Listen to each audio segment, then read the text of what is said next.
मित्रों, राजा भोज को कौन नहीं जानता। इनकी कहानियाँ विश्व प्रसिद्ध तथा जग विदित हैं। आज मैं उन्हीं की कहानियों में से एक छोटी सी बहुत ही रोचक कथा लेकर आया हूँ। बिल्कुल छोटी सी, लगभग 5 मिनट की कहानी है। इसलिए आप लोगों से निवेदन है कि अपना कीमती समय थोड़ा देकर कहानी पूरी ज़रूर सुनें।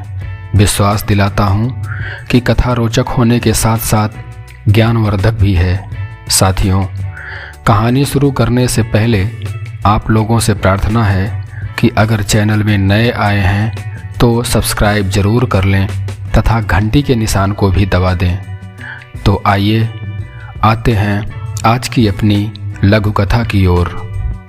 राजा भोज उज्जैन के प्रसिद्ध राजाओं में से एक राजा विक्रमादित्य के वंशज माने जाते हैं।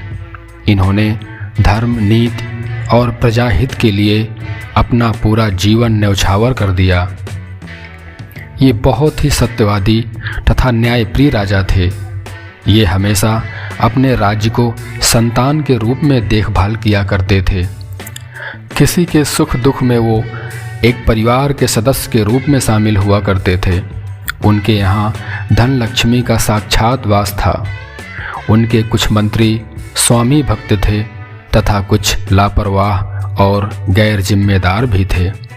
ऐसे ही एक मंत्री जो गैर जिम्मेदाराना कार्य किया करते थे, लोगों को परेशान करते थे, उनकी आए दिन शिकायत राजा भोज के समक्ष आया करती थी।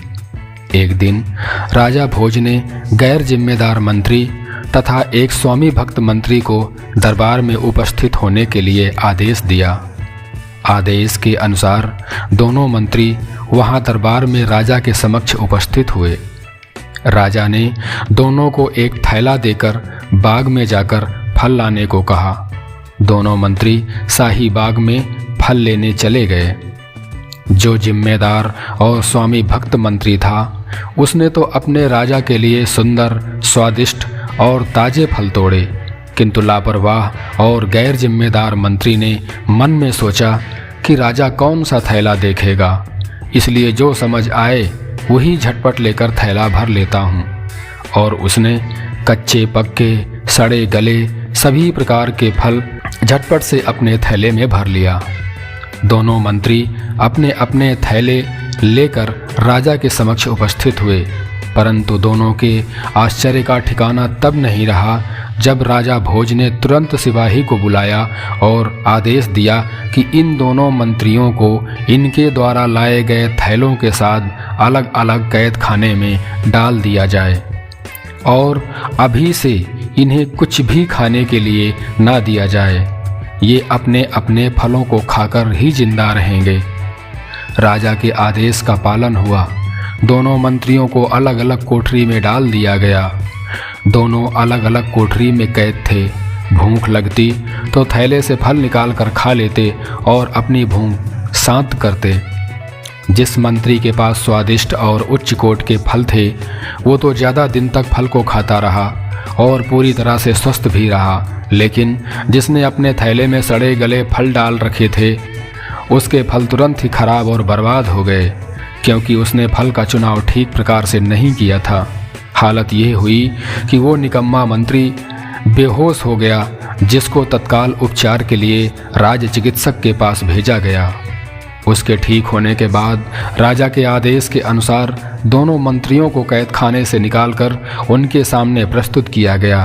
गैर जिम्मेदार मंत्री राजा से नजरें नहीं मिला पा रहा था।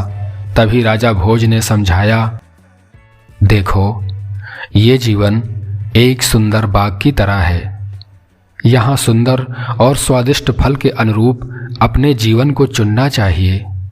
हमेशा उत्तम से उत्तम व्यवहार करने चाहिए। अपने इस छोटे से जीवन रूपी झोले को भरते रहना चाहिए। आपके द्वारा किए गए बुरे कर्म आपके बुरे समय में काम नहीं आते हैं। इसलिए उस परिस्थिति में अच्छे कर्म ही सहारा बनते हैं। अतः सभी को अच्छे कर्म हमेशा करते रहने चाहिए। मित्रों, अगर कहानी अच्छी लगी हो तो लाइक और शेयर ज़रूर करिएगा। तो जल्द ही मिलते हैं कोई और एक अच्छी कहानी के साथ। तब तक के लिए जय हिंद।